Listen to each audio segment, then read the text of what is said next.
Bismillahirrohmanirrohim. Wargi-wargi Mang Dedi baraya-baraya ki Sunda di mana beayana.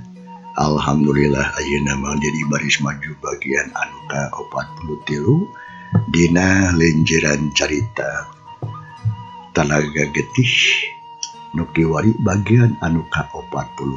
Nah lo nya sakumaha nu kantos di Bandungan dirahan candu katuna bagian anu ka 42 na pedaran Mang Dedi kasapi wanci dina mangsa ngamedarkeun kaayaan Nyi Mimin anu harita alhamdulillah parantos emut deui atawa nepi eling deui ku dibantu ditarekahan ku Bapa Lebelonya nya harita marulang panjangna alam peuting dina ieu carita teu kacaturkeun kiwari urang kocakeun mangsa alam isukna isuk-isuk.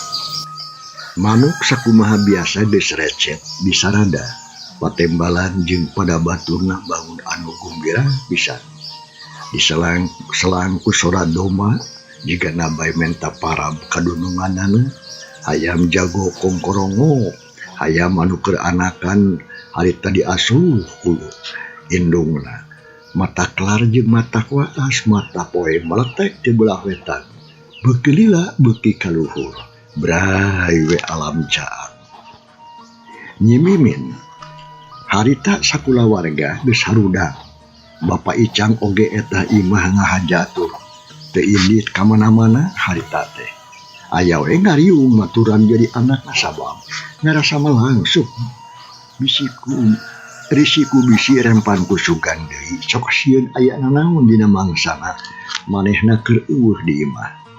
Tapi alhamdulillah nempikeun ka wanci sore teh kaayaan biasa-biasa we cara sasari lantaran ari teu beurang mah loba tatanggang anu daratang ngadon nyorog ngobrol barejeng meang atawa ngalongok ka Nyi Mimin malah naranyakeun kajadian anu tumiba peuting tadi ka Nyi Mimin. Akhirna teu karasa waktu teh reup deui peuting deui wanci sareupna Nyi Mimin geus diuk deui dina kursi nu aya di tengah imah.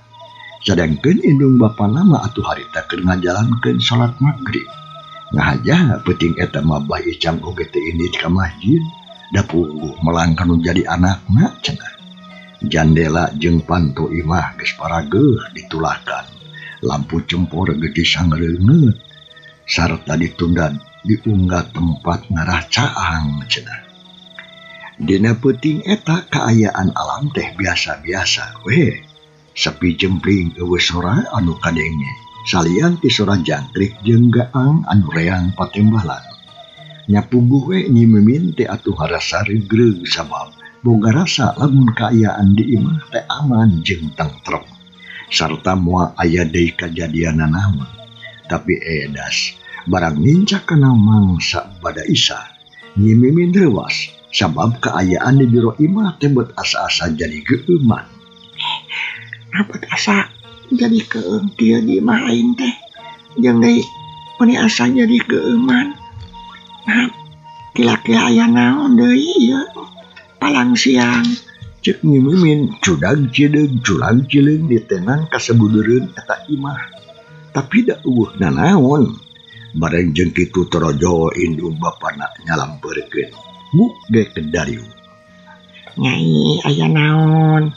Nah, meni bangun anu reuwas sedep teh katingal. Ku ambu mah ambu saudahna teh ka anakna nu katempuh kawas anu samar polah samar kolese. Ambu. Nah, hanya abdi mah bet jadi asa keung ieu teh. Nah, keung kunaon atuh Nyai? Apan teh sorangan di mah teh bapa ayah indung ayah. Bapak ambu nanya abdi teh bet asa jadi tegenah hate ieu teh. Ya jantung bet jadi ratu jeung asa pating sareblak. Cek Nyi Mimin bari ngareret ka indung jeung bapana. Ari beungeutna geus mimiti pias Nyi Mimin teh. Ngadenge kitu pok bapana harita. Bari ngarasaan ka Nyai. Peda peuting kamari sedap teh geus ngalaman kajadian nu matak leuwas. Matak lebih kudu loba inget ka Allah ieu. Cek bapa lebih oge geuning kitu sangkan teu kabawa ku sakaba-kaba. Nya Nyai istighfar atuh kadinya. Sabisa-bisa we jeung deui tong loba teuing anu dipikiran sarta tentremkeun hate ngaranna boga kasieun jeung kapawur. Kitu cek Bah Icang katut ambu saudah indung bapana Nyi Mimin. Mere pepeling kanu jadi anak. Bareng jeung kitu teu punggu-punggu bletak. Blai. Gelas anu ditunda di luhur meja ujung-ujung kaprewe pupus gebung sareng di luas. Ret kana gelas bareh katempo gelas teh atuh beulah jadi dua. Caina beueuh mah masihan tapak meja. Astagfirullahaladzim. Aeh-aehnya bet pupus gelas teh yo. Bah Icang harta melung kana gelas terus dititenan sabab merasa heran. Aduh pak meureunan abah mah tah ngatak pupus oge gelas teh. Aduh pak kusaha kita yo oge jawaban obah atuh. Mejana meureun aduh pak kusuku ngan teu karasa we cek si Abu deh. Ari Nyi Mimin kakah molohok bari jeung nembokeun gelas anu geus beulah. Jajantung beuki ratung hate teu puguh rasa. Nyai cain sok aduh pak kusuku saha. Apan mejana oge atuh teu oyak-oyak acan aeh-aeh kita ge kitu. Aneh-aneh mata heran ieu mah yo. Nya geus keneh atuh lah itu. Teu mikiran gelas mah abah. Kan bae gelas mah atuh pupus oge da. Masih kene aya anu sejena. Heeh. Loba ai gelas mah nganda abah mah tuh bet asa teu ngarti. Nya naon sababna ieu mah teu puguh-puguh dawa. Jojol gepre we pupus. Nya meureunan hayangeun nya meureunan mata kitu ge abah. Kadawak atuh ambu saudah harita kena gelas anu geus beulah. Malah terus atuh ngalaan tapak meja anu baseuh ku cai teh terus dielapkeun sakalian. Sanggeus kitu kojengkang atuh ka tukang. Sok atuh nunda beling jeung tapak meja dina talo nu aya di dapur bisi katincak meureun. Terus balik deui atuh ka tengah imah ge diu ka tempat anu tadi. Jep jempe sakadapan mah eueuh anu ngomong. Tiluan we terus ting haruan kawas beak beomong.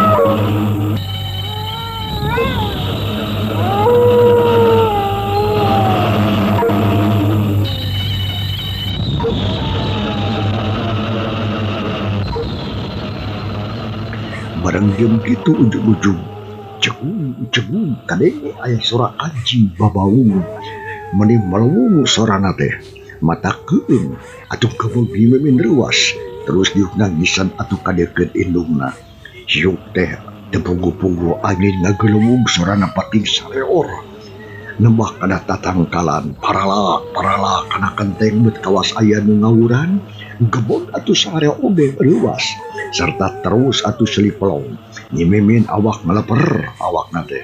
Ras inget kana kajadian anu geus kaliwat. Tari deui bulu punduk Nyi Mimin ngadadak muringkak.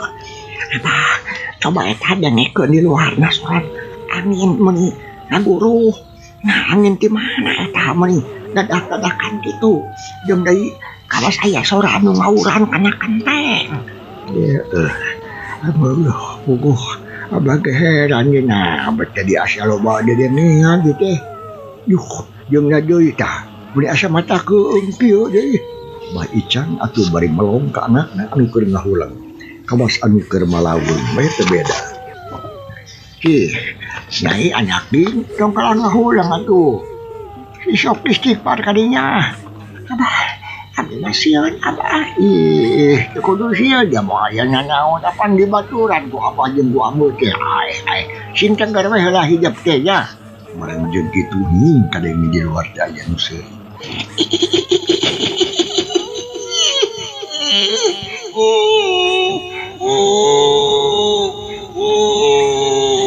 Mimiti ngajer tungtun majikan leweh jiga nu seuri. Bangun anu kaya nyerian pisan. Sorana ge mulas melis es kuning matak pe khawatir.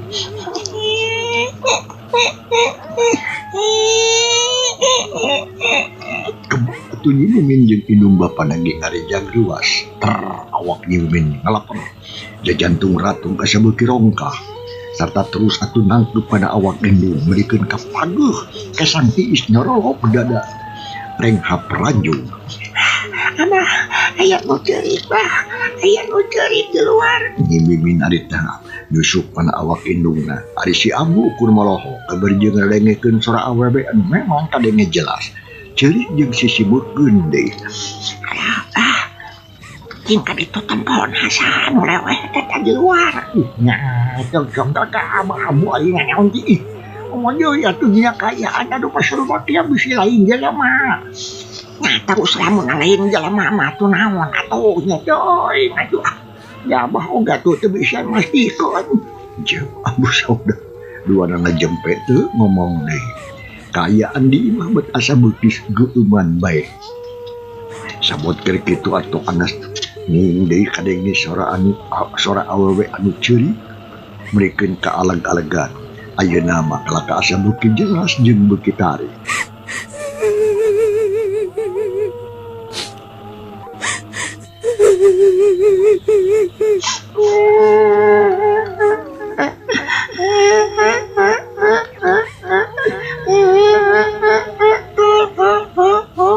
Sira kuring pangnumdukeun mah bicang pangnumdukeun sira kuwi nyeri.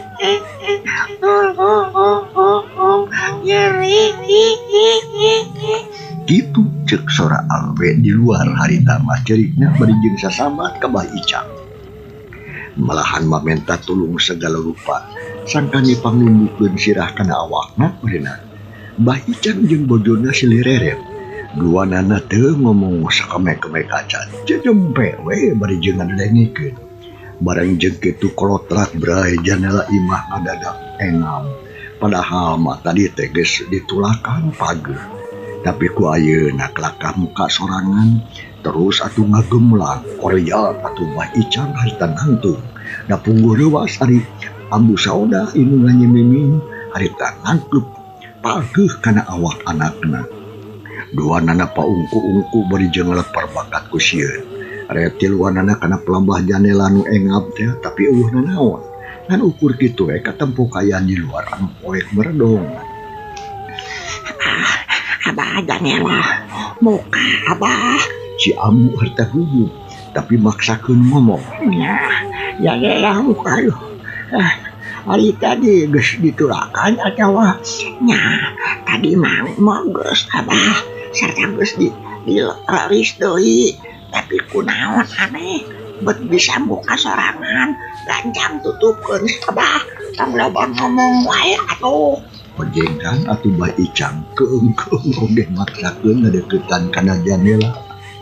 Dibarengan ku hate anu was-was jeung deg-degan. Panah hiuk atuh karasa aya angin tiis anu ngembang kana awak Bah Icang. Malahan mah terus suuk ka jero imah. Ari Bah Icang urang hirup nutupkeun deui janela terus atuh ditulakan. Bareng jeung kitu koceak mimin harita. Cenah Nyi mimin harta ngaceri tarik pisan. Awakna anu keur ditangkep ku indungna ngadadak ngagunyal. Jeung ngucak ngajauhan. Malahan mah terus ceurik ngabangingik di salangku seri ceceri hilang. Sorana ngirung mata kukurayen. Samalah mah terus atuh ngagagaro. Kana sirahna nu pungguh heboh ngak jadi awut-awutan. Sirah aing mana? Sirah aing mana? Cek Nyi mimin harita. Bah Icang atau jeng si Abu barang ngareret ke anakna anu kerja jeritan jeung ceceri hilang mata pikah riwangan. Ya, anak din kunaon, hitap ka kunaon, ay agim. Ya Allah, Gusti Anu Maha Agung, na kunaon, atuh hitap ka anak din. Kitu ceuk Pak Icang bari jeung ngadeukeutan ka anakna. Ari Ambu sauda ukur molotot teh bari jeung sungutna calang lantaran leuwas nempo anak berjadi kitu. Nyai anak din mimin, ikikbar cekek kade. Ulah sok kapawa ku sakaba-kaba. Yo, sing Elin ka Allah atuh, sing Elin. Aing mah lain si Mimin. Aing mah lain si Mimin.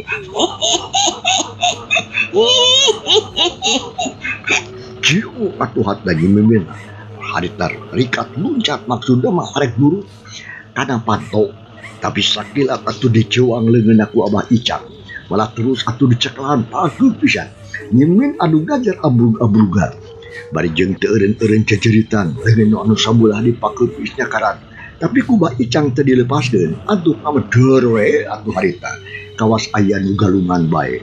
Nyi Mimin atuh kokoet adu glajar nyakaran ari Bah Icang sakuat tanaga nyekelan leungeun. Puguh we. Kaayaan di jero imah teh jadi brug-breg gandeng jeung harengheng mata kreuwas jeung mata kaweur. Ari si Abu saudah nempo kitu teh atuh kalakah ngayap-yap we teu bisa ingkah. Teu bisa ingkah, teu bisa ngangkat pirit. Kalakah camek beulak diuk bari merong kanu keur pabedo-bedo. Dina kayaan alam kitu di luareun imah aya 3 urang lalaki anu daratang. Taya lian Iwati Jang Ahmad, Odang jeung Oman. Anu pareng ngaliwat kadinya lantaran rek idir kagaduh rona. Sabab dina peuting harita kabeneran keur meunang giliran tugas ngarona lembur. Tapi barang ngaliwat ke pelebah imah Bah Icang bet kadenge sora dordar brag-brig-brug. Sora Nyi Mimin anu jajerita nya terus atuh tiluanana ngadareuketan sarta terus kakaterok bari jeung gegeroan. Bah, aya naon bah? Bah, Beicang. Jang Ahmad harita nyatana atuh lanceukna nya utari teh gegeroan ka Bah Icang. Bari jeung keketrok hadapan ongko tapi eda di jero imah can aya nu ngawalonan. Abah, buka panto bah, na aya naon ieu di jero di burg gitu. Merikeun ka mantak reuwas, sok gancan buka pantona bah. Jang Odang niluni murung nyambung nyarungsung ke kecapan Ahmad tadi. Terus gegeruan kanu aya di jero imah eta. Ambu saudah anu ti tadi ngayak-yak maksakeun cengkak. Terus atuh rusuhan muru kana panto malahan mah teu harese kolotrak berahi panto teu dibuka. Preh katempo di luar aya 3 jalma. Lalaki hungkul. Aya naon ieu teh? Aya naon Ambu? Jang Ahmad lanceukna utari harita tumanya ka si Ambu saudah. Anu katempo awakna ngalaper. Ya, geuningan aya Jang Ahmad, Jang Odang, Jang Oman, syukur ujang tiluan datang ka dieu yeuh. Ada suka jero tulungan tuh. Si Abah jeung si Nyai keur galungan. Galungan kumaha teh? Para sea lain. Tah sok tingali ku sorangan. Si Ambu atuh harita hari weus-weus nyebut galungan cenah anak jeung bapa. Terus kita asup kanu tiluan ngadenge kitu geus teu loba omong deui tiluan sup-sup ka jero imah. Nurutkeun si nuturkeun Ambu saudah. Sareng kapanangahan barang bre nyawe tiluan mun dicoho harita. Lantaran ningali Nyi Mimin anu keur galungan nya jeung Bah Icang je bapana. Goreleing ka ditu, goreleing ka dieu awakna gugerentelan. Bari jeung kursi paburantak meja dibalik cai sate kobahe awur-awuran goreng ulen acak-acakan cukcur nyala di juru. Jangan macam aman, Jang Odang sih atuh tong arlohok bae gancang we ya.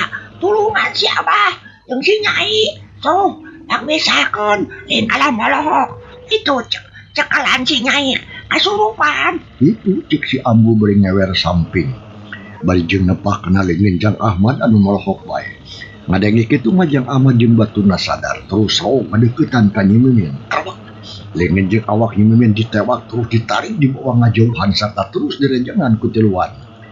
Nyi Mimin terus adu belajar abrug-abrugan beri jeung jejeritan. Korea atuh Bah Icam udang kesangra nepikeun katara meni ngoprot dadaring hapraju. Da pugu atuh bakat ku capek ngalayanan pasea atawa gelut yang menjadi anak nu teu eling. Maju soe jigana bae. Disoekeun ku anakna nyatana ku Nyi Mimin. Recang Ahmad atuh jeung baturna kanu keur ngarejengan anakna. Bah Icam kacida pisan bungahna. Yang Ahmad, syukur ya.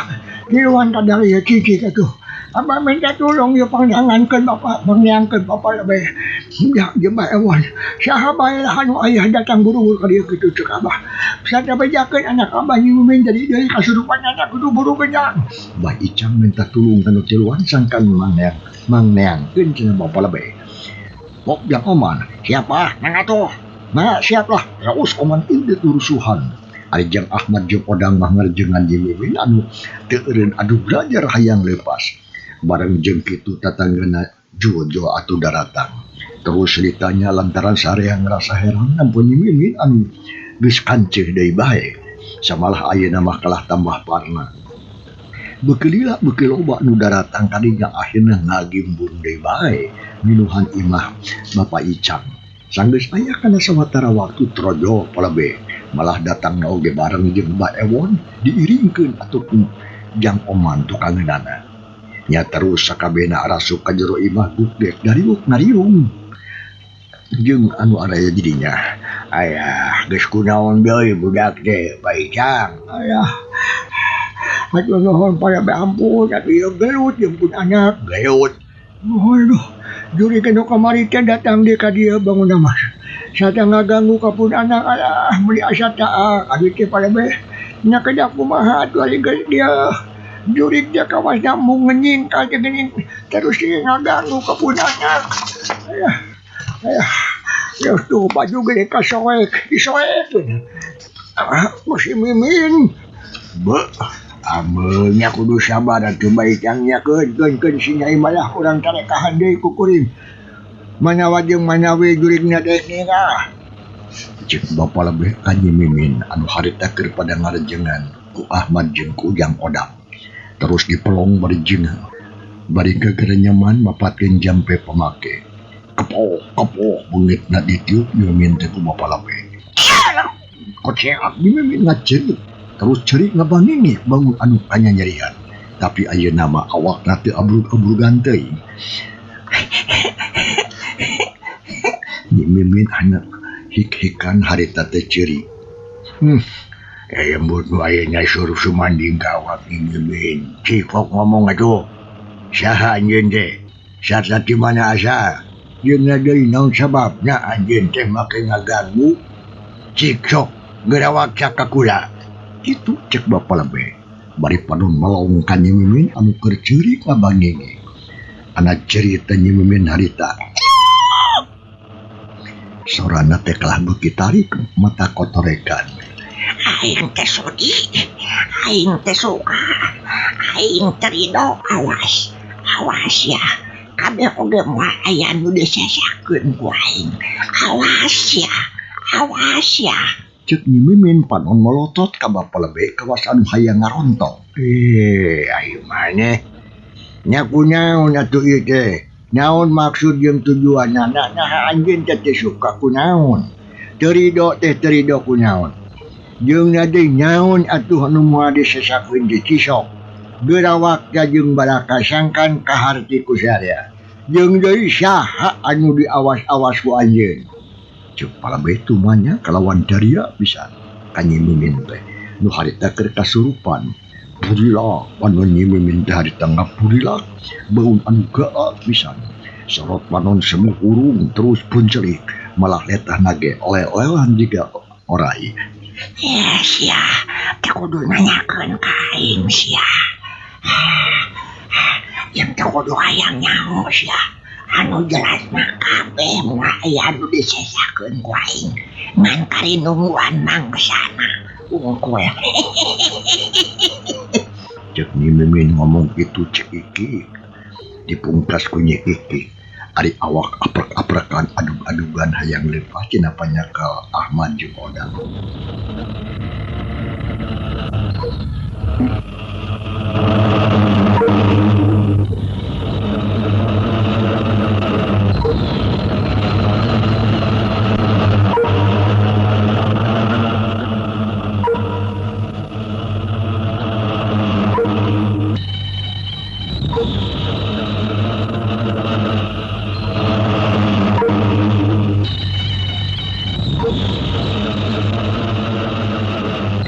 Atuh terus pada ngarajengan deui nempo kejadian sarupa kitu mah. Anu area jadinya meh kabeh oge ngerasa sieun jeung keueum. Da eta we bulu kuduk pating puringkang. Sabot keur kitu pok Bah Ewon harita. Aya mut anu nuju calik dina kurungan Nyi Mimin. Geus lah ka ditu geura balik ya. Tong sok ngaganggu ka manungsa lantaran urang teh geus beda alam jeung beda kahirupan. Geus geura nyingkah ka sabrangka Palembang ulah deukeut-deukeut ka dieu. Ulah ngaganggu kana katentreman batur. Urang masing-masing we atuh hirup mah. Kitu ceuk Abah Ewon. Ngomongna teh ditujukeun kana lalakut anu surup cumanding kana keluarga Abah Nyi Mimin. Tak bisa sia. Aing moal init, aing moal nyingkah. Salila maranehna can bayar hutang ka aing. Ngadengeh kekacapan Nyi Mimin kitu anu sorana beda. Pok deui Bah Ewon. Nya jurig teh meuni aya ku bedagong-bedagong teuing make dar mung nyingkah. Cik pok atuh geura waktu saha anjeun teh. Jeung sok disebutkeun naha saha anu dimaksud maraneh na teh. Jeung saha anu boga hutang ka maneh teh sok. Pok ka dinya. Ceuk Bah Ewon nanya deui bangun anu jengkel. Pok deui Nyi Mimin harita. Aki-aki peot sia. Lamun si lain hayang nyaho, ku aing rek diomongkeun. Nu boga hutang ka aing teh salah sahijina si Mimin. Tah, kulantaran kitu aing datang ka dieu teh rek nagih. Oh, jadi anjeun teh rek nagih ka Nyi Mimin. Lantaran Nyi Mimin boga hutang ka anjeun kitu lain. Aing rek nagih ka si Mimin. Lantaran manehna boga hutang anu kudu dilunasan. Itu ceuk Nyi Mimin dina sora anu beda. Panon buburakan manusakur nu aya di dinya. Malah terus atuh bari cerihil sorana semu ngiru mata kukurayeun. Nyapuguh we atuh. Saraya oge sieun nempo kitu mah. Malah loba anu pating purumput sagarupa. Ai Bah Ewon ngadenge omongan Nyi Mimin kitu kok harita. Cah gitu geuningan bapa lebe kang lebe. Rek nagih geuning manehna teh cenah ka Nyi Mimin. Cik atuh. Ari Nyi Mimin boga hutang naon atuh paicang. Bah Ewon ngareret ka bapa lebe terus ka Bah Icang. Pok atuh Bah Icang harita. Aduh kece deui. Bah Ewon, kuring mah teu apa da teu karasaan mah teu boga hutang. Jeung sabaraha dihutang lagi, keun lah teh ku kuring dibayar lunas we. Samalah rek dileuwihan. Asal manehna ganjang nyingkah we ti dieu. Ceuk Bah Icang ngomongna tatang. Sabab cingkel kajurig anu geus ngaganggu kana dua garwa anakna.